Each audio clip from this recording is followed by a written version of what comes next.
Sorry. I'm sorry. What is going on today? I don't know. I don't. Why are you being so goofy? No, I don't. No. All right, one more time. Nah. Is this how this is going to go? It could be. All right. This is the moonnco podcast, where we help you take back control of your well-being and regain your mental clarity. Join our growing community for resources, support, and guidance at moonnco.com. This podcast is intended for entertainment purposes only and is not a substitute for medical advice. All right, welcome back to the Moon & Co. podcast. Today is episode number 6, and we are going to talk about meditation today. So we'll start with the history of meditation. Nick, do you want to give us some background on it? So the earliest sort of documented history of meditation that sort of I'm aware of is around 1500 BC in India as a Hindu practice. Around the 6th century, it started to come into like Taoist and Buddhist principles and kind of what we more now traditionally think of as meditation. That was really the start of it from a spirituality perspective. You also have the concept of prayer, which the Christianity faith. It's not really the same thing as meditation, but it is kind of the same practice of being one within the moment and communicating with a higher being and allowing your conscious brain, your subconscious brain to sort of have that connection to a larger presence, if you will. So fast forward, a lot of years. In around the 1960s, there started to get a little more interest in scientific research around it. There had been research beforehand, but this is where like you see ECGs and EEGs starting to come in play, and scientists start to take these sort of medical practices and see how brain waves respond to meditation and look at EEGs on someone that's not meditating versus someone that's in a meditative state. You start to get some of the definitions around like alpha and theta brain states and them getting really logged research around that. And then in the 1990s, which is really not that long ago, is really where mindfulness intervention starts to come in. And this is the practice of really using meditation to help treat ailments, right? And deal with mental health conditions. And this idea of mindfulness being brought into the day-to-day really only started 30, 40 years ago. And now obviously mindfulness and meditation is becoming a lot more prominent. But it's really interesting to, when you take a step back, I think a lot of people are familiar with meditation, but when you take a step back and you think about sort of the progression of it from it being a very strong theological, spirituality-based practice, these concepts of prayers, these concepts of connecting with the higher being, to now it really being a tool that can be used to help individuals who are struggling with mental health and who have other conditions in their life that's causing them to not be present and not be aware and help increase their quality of life. So I think that progression is really interesting. I come from a faith-based background, and I'd be curious to kind of get your perspective as someone who kind of you didn't grow up in the church, but I know you've been active in meditation. So I'd like to kind of hear your perspective on meditation and kind of how it's come into your life. Yeah, definitely. So I think we definitely have we come at it from different angles, the way that we kind of discovered it or think about it. But I think it's the same, and that's what's, I think, so applicable about meditation is everyone is able to kind of interpret it and use it in the way that makes sense for them, right? So for me, I've been practicing yoga now for probably 15 years, and it's a way to really be present in that moment, right? So for me, it kind of came into my life that way, through yoga. And for me, I feel like it's reading the science behind it, right? And seeing the research of how it can affect the brain, right? And how it can affect people that use it is what fascinated me. But I appreciate the background of where it came from, because I don't think a lot of people know that, right? And I think it's interesting to see this is not something new. This has been around for so long, right? And I think it is getting a lot of traction in the last 20, 30 years, right? Especially with this mindfulness intervention that you talked about. But I think for me, it's been I focus more on, scientifically, how do I feel like it's helping me, rather than looking at the, maybe we'll get into this later about, the connectedness of the universe, right? And I think you come at it from a more spiritual side, whereas I think of it more of a just, I guess, scientifically, like, okay, I know that if I do this meditation and I do this mindfulness, that I know that it'll have positive impacts on my well-being and my outlook. So I think maybe, that's kind of how I look at it. But what are the actual meditation techniques that, most people may or may not even be aware of? Yeah, there's a lot. And I think, most people are familiar with, the ones you mentioned in terms of, prayer in Christianity, yoga, and guided meditation is probably the one that's the most sort of ubiquitous. And with guided meditation, it's interesting because you're really using, depending on the guided meditation that you're doing, you're really tapping into other techniques of meditation, right? Mm-hmm. So one of the core concepts of meditation is really finding an object to meditate on, right? And so people think of meditation and they think of,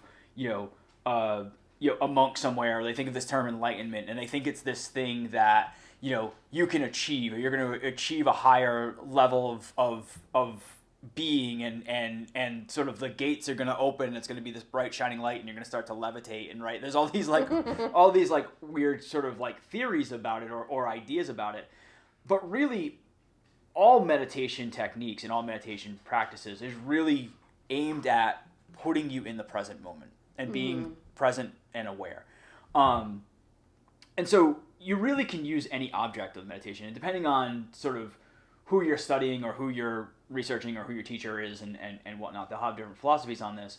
Mingyur Rinpoche sort of uses this idea of the monkey mind, right? The mind is kind of all over the place, and giving that monkey sort of a job to do is what's going to calm that monkey down and allow you to sort of be in the present moment, right? Eckhart Tolle kind of talks about meditation and the power of now, and he talks about this concept of being and living. And with being, it's really just that moment when you're not living in the past, you're not reflecting on the past or dwelling on the past, you're not fearful of the future or wanting anything for the future, you're just in the present moment right now. And so all these techniques that I'm about to dive into is really with that ultimate goal of just allowing you to sort of be in the present moment. So most guided meditations will start with sort of take a deep breath in, take a deep breath out, and really focusing on breath work, right? And really focusing on feeling that breath, fill your lungs and feeling your chest expand and feeling that energy move out. And some teachers will go on a different path of sort of, visualizations and sort of like imagine you're breathing out negative energy, breathing in positive energy, breathing out negative energy. So that's sort of one main technique. For me, that technique caused a lot of problems. So I had meditated for, 5, maybe even 10 years, really with guided meditations and breath work. I have asthma as a medical condition. And so for me, when I was focusing on breathing and like really hyper focused on that, I would start to be like, well, why am I not taking deep enough breaths? Am I having a breathing problem? And it would actually cause me more anxiety to break me out of meditation than, just because of my body and how it responds to breathing in and out. I always have trouble with the breath work too, when it's, like holding it for a long time and then breathing out for longer. Is it 3, 7, 5, right? Or the different breathing techniques. I have trouble with that too.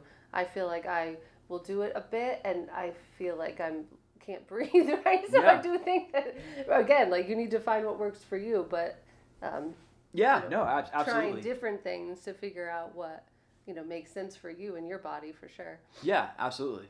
So I think breath work is one technique that a lot of people are familiar with, and to your point, I think a lot of people struggle with it because they really try hard to meditate the right way using breath work. The right way, yeah, right. and to keep going back to Mingyur Rinpoche, who I'll reference a lot because I'm a huge fan of his work.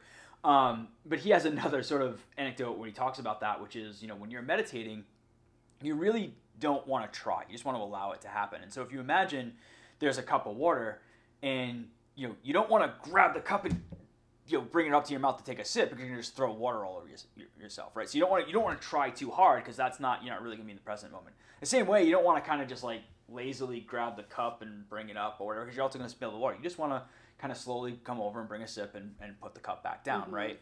And that's really sort of the goal of all these techniques. So if breath work is putting you in this place where you're focusing so hard on the count, or you're focusing so hard on, why am I not taking a deeper breath, or my breath feels shallow, or my breath feels fast, or whatever the case may be, some of these other techniques and finding another object for your meditation can be really beneficial. So sort of what can those objects be? Sound is one. That's the one that I've really gravitated the most towards. Just this concept of allowing your ears to hear whatever's around you and really focusing on those specific words or those specific sounds, and whatever it may be. It can be someone talking, it can be your own voice, it could be the birds chirping. But just really just keying in on those sounds hitting your ear and your brain sort of receiving those sounds and interpreting those sounds, and nothing else. Just really focusing on hearing. You can also use your eyes, right? Pretty much all of your senses is kind of where I'm going with this. You can use your eyes and sort of visualizing and just staring at one object. And a really cool practice is if you get a candle, or just kind of light the flame and just watch the flame flickering. And if you just stay keyed in on that flame, and then after 90 seconds, 2 minutes, whatever the case may be, look at another object, and you'll see your whole concept of sort of depth perception and what is a fixed object versus a moving object. You really start to expand your mind onto those things. And if you just, every time that you start to get distracted with those thoughts, you just bring yourself back to, well, what am I seeing right now? What am I seeing in this present moment? And just focusing on that. Then that could be your object meditation. You can also focus on visualization techniques. So athletes do this a lot, right? Professional athletes do this a lot. Olympics are coming up. This is something you hear about a lot, which is most Olympic athletes who have won gold will say they envision themselves winning that gold medal. And that's a process that takes place, not just the night before the event, but that they've been doing for years, decades, right? Like in their training, it's this goal that they just inherently believe that they're going to achieve, and they visualize everything and feel everything like running through that moment countless numbers of times, and creating this sort of visualization to try to manifest this sort of thing into reality. So those are kind of at the high level. There's also walking meditation. Every step that you're taking, really being mindful of where you are sort of physically, where you are within your stride, where you are within breathing in your step. So that's walking meditation. So there's a lot of different techniques, but at the risk of being redundant, all of those techniques are really aimed at trying to keep you mindful in the present moment. So I'd like to kind of get your perspective on, you kind of touched on it with doing the breath work, but what has been your experience with, guided meditations and stuff? I gravitate toward guided meditation because for me, I feel like the monkey mind, like you said, it's like my mind is always going. Even when I'm working out, I notice I'm thinking about so many different things. So I do normally short guided meditations. I actually use the Peloton app, which we love for other things, but I really enjoy knowing, okay, this is going to be this many minutes, this is the topic, right? And I enjoy that because it helps me to really focus on the present moment. And I think for someone that isn't ready to do some of those more kind of advanced ones, right, which I think you can jump in and try anything in the beginning, right?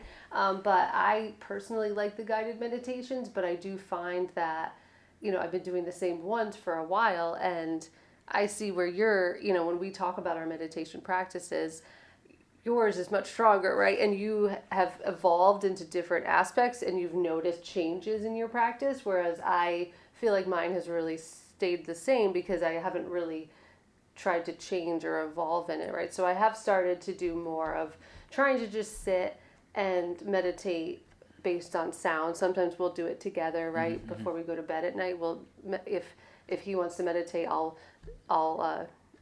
join in just and it'll be more on sound, right? Usually that we do together. And I do notice that it is very calming and it does help, but I feel like I still need something to guide me as far as, okay, what am I focusing on?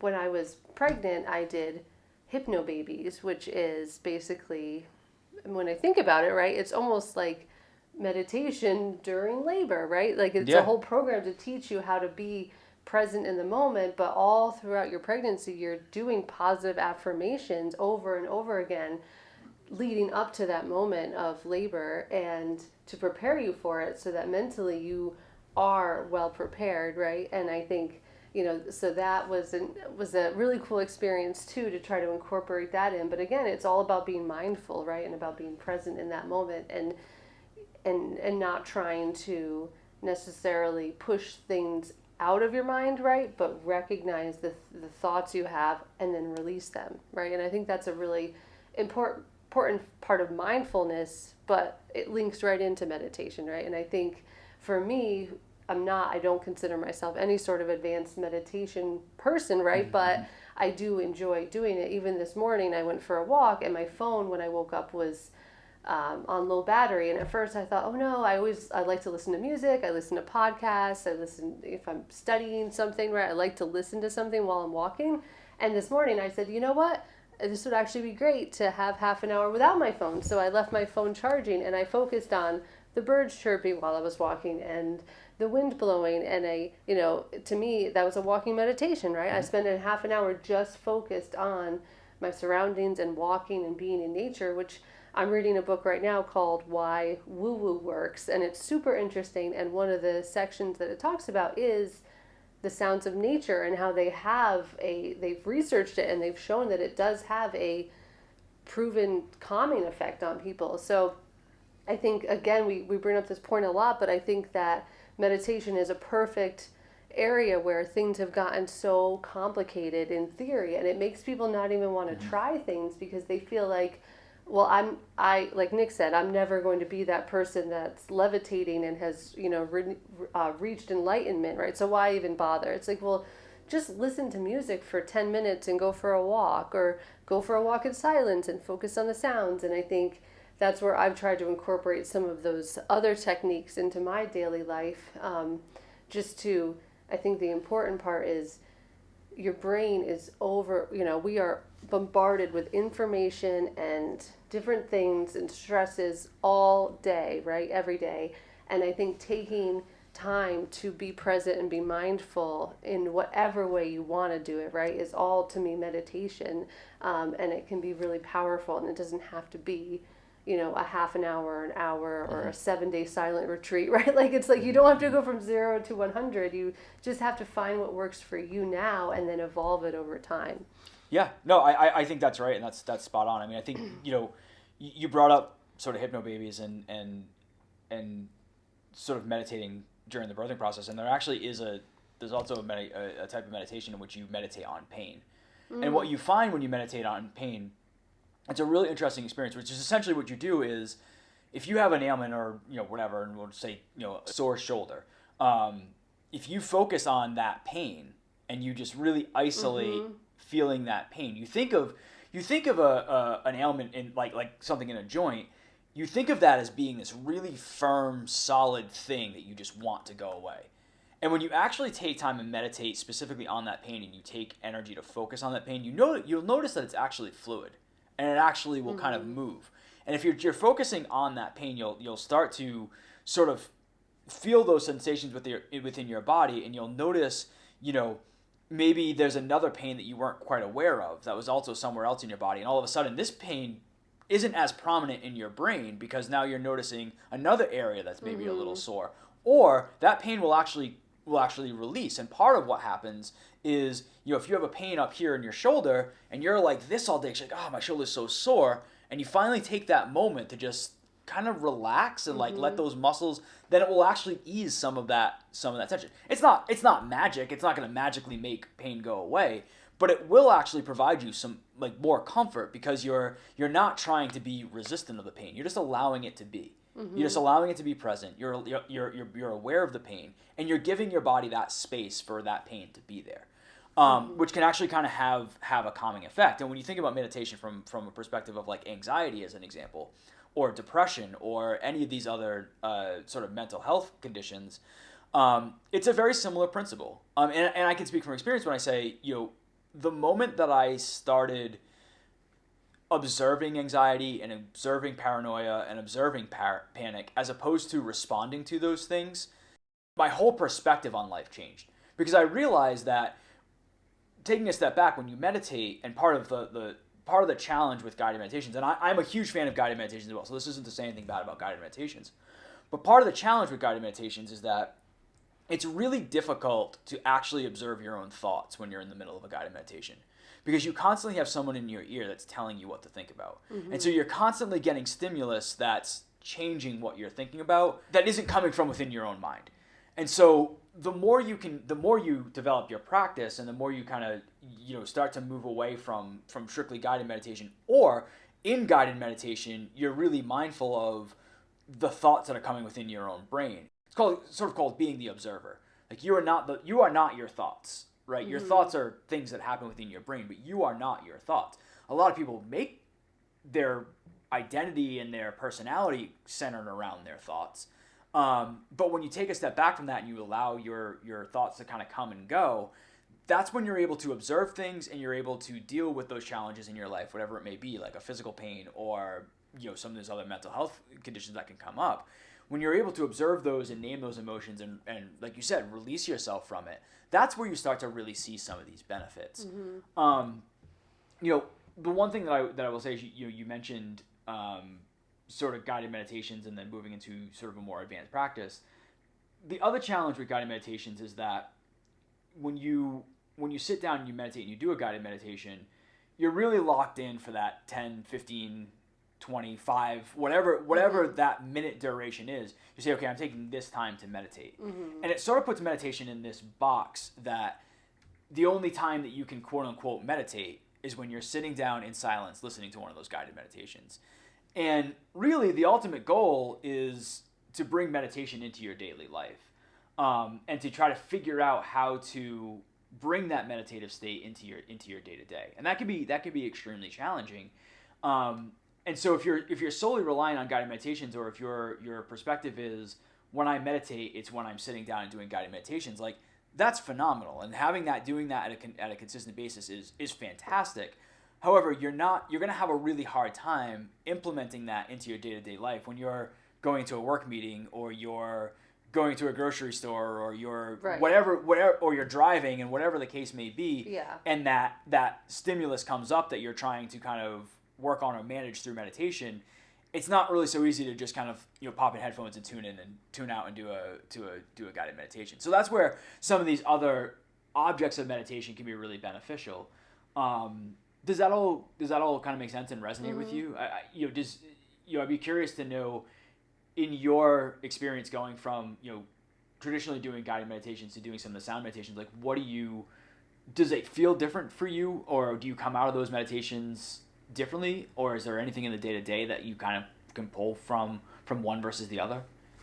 I mean, I think they're both helpful. Like sometimes I think I just need to sit and do a 5-minute guided meditation because I need to get out of my own head, or I want to start my day on the right foot. I'll do like a morning one, or I'll do a sleep one. And so I think they each has their own purpose.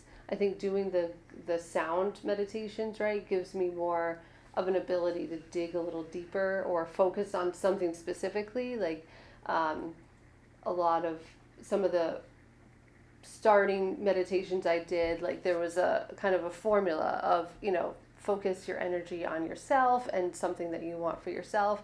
Focus your energy on a loved one or someone that's going through something that you want to send energy to. And I still try to incorporate that in, and I feel like that's also like very calming, right? It makes you feel very accomplished, and I like those too. So I feel like I think I like doing different ones, and I think that's important with everything, right? Like it doesn't have to be you only do this or you only do that. Like play around and do different ones. And today I did the walking meditation, so I'm not going to do a guided meditation today, and I probably won't do a sound meditation because I did that already and kind of centered myself. And I think an important thing, like Nick said, of a way to incorporate it into your day. I know you have some really good techniques that I like too, but there's a concept of having 3 anchors in your day, and that if you take 3 times during your day to just make sure that you do something to kind of center yourself, and that way your body and your mind need time in that state of not being bombarded with information and running thoughts. And the more you can do that during a day, right, the more grounded you're going to feel. So maybe in the morning you do a quick meditation, and then in the middle of the day you do a quick walking meditation, and then at night before bed you do something else, right? But just different ways to anchor yourself throughout the day is what I try to think of. Is if I'm in the middle of the workday and I think, oh, I've just got so many things going on, sometimes I'll let you just go take a 5-minute break in the yard and go walk around the yard. We call it our sunshine time. I'll just walk around the yard and do grounding and kind of just think about things not related to work for that period of time, just to kind of anchor you. And I notice when I go back to work, things are clearer, it's clicking, and I'm more productive after that too, right? Yeah, no, absolutely. And I think that having those 3 grounding times is super important, and that is really bringing in how you bring meditation into your daily life. Is this concept of sort of whether you have, and again, it's gonna be different for everybody, whether you have sort of 3 set aside times that you're saying, okay, these are my mindful times. This is how I'm gonna bring mindfulness to the day. Maybe you turn the shower really cold at the last 10 seconds of your shower and get the vagus nervous system's kind of in a better place, and then maybe midday you sit down and do a formal meditation, and then before you go to bed you take you do another guided meditation. That's fantastic. For me personally, I gravitate towards the sound, and I look at or I'm sort of try to observe what emotions I'm feeling at the moment, and when I feel like I'm really not grounded or I'm letting my emotions take charge, then I'll say, okay, use my what do you hear around you, and just come back to that sense of sound, and really just always coming back to that firm object that you can rely on, like what is the sound, or what am I seeing, or how is my breath right now, and just when I was doing a meditation workshop, one of the things they had us do is just have a little piece of paper on the side of your desk and just do tally marks and just try to check in 3 times a day, 5 times a day, 10 times a day, 20 times a day, whatever the case may be. And if you think about, your brain waves and you think about it on a linear path, there's sort of up and downs. There's these peaks and valleys, right? Your ultimate goal is to always be in a meditative state, is to always be in a mindful state. Like, that is the ultimate goal. The reality is, especially in today's society, you're going to be distracted. There's going to be a lot of things that are going to come and take you out of that present moment. There's going to be ebb and flows. And what I'm starting to explore with my meditation practice is really being appreciative for those moments when I'm not in a mindful state of mind, because those moments where there is turmoil and there is difficulty is what allows you to really understand what being mindful is. And so those times where you're a little bit off, it's not that those are bad. It's not that you're failing at meditation. It's not that you're failing at being mindful. Those moments are there to remind you how to be mindful and to bring yourself back. And so you want to develop these muscle memories and these core skills, and to allow yourself to, when you're having bad times or you're having a rough time or you're not being mindful, you're not being present, to bring yourself back into that present moment. And that's where, if you listen to guided meditations, it'll be a lot of, if you feel you're being distracted, bring yourself back to the breath, right? You'll hear that. Or if your mind has gone off into these other things, bring yourself back to the beach that we originally, right? They'll start to weave that in, and that's essentially what they're doing, is they're helping you to kind of train your brain back to, oh yeah, that's right, this was this thing I was doing. And so when you're bringing it to your day-to-day life, that's what I try to employ, which is, if I feel like I'm off, or I'm not in a state of flow, or I'm not in a mindful moment, I'll say, okay, what do you hear right now? And I've gotten to the point now where I start to, where my brain will sort of remind me. It'll be like, be present now, be present now. And I'll be like, oh yeah, that's right, I'm going down this rabbit hole or whatnot. But like I said, the ultimate goal is to really find those objects that will allow you to remain in the present moment. So I think that's kind of objects and bringing it into your daily practice. I mean, we could do a full half an hour episode on kind of any one of these practices, and I'm sure we probably will. But I think that kind of covers at a high level sort of the concept of meditation, its history, and how you can use different objects of meditation to bring mindfulness to your daily life. Yeah, exactly. And I think hopefully this helps some people that have been wanting to try it or just don't know where to start. And again, I'll say, don't overcomplicate it, right? Just even if you're, you don't want to sit and meditate in what you think is the traditional way, that just to try just going for a walk and having no distractions with your phone, or sitting and just listening to some music. We listen to a lot of solfeggio, which we can we'll talk about another time, I'm sure, but it's, healing frequencies, and sometimes I'll just have those on and it kind of reminds you to check in with, oh yeah, this is healing frequencies, and keeps you present in the moment. And one thing that I think of a lot when I think of meditation is, and maybe some of you have read the book Eat, Pray, Love, but she describes when she really started meditating, and she was in India at the time, and she just really could not just focus on meditating, and so she sat down on a park bench and she started to meditate, and as she did, a bug landed on her, a fly or something, and she wanted to, her instinct was to shoo it away, and she thought, it's hot, there's a bug on me, this is not the right time, I don't want to do this, and she almost gave up, and then she really centered herself and realized it's never going to be a perfect time. Like, this time is just as perfect as any other time, and actually having these other stimulus, right, that are in the flow with you is actually going to force you to be more present and more mindful, right, of,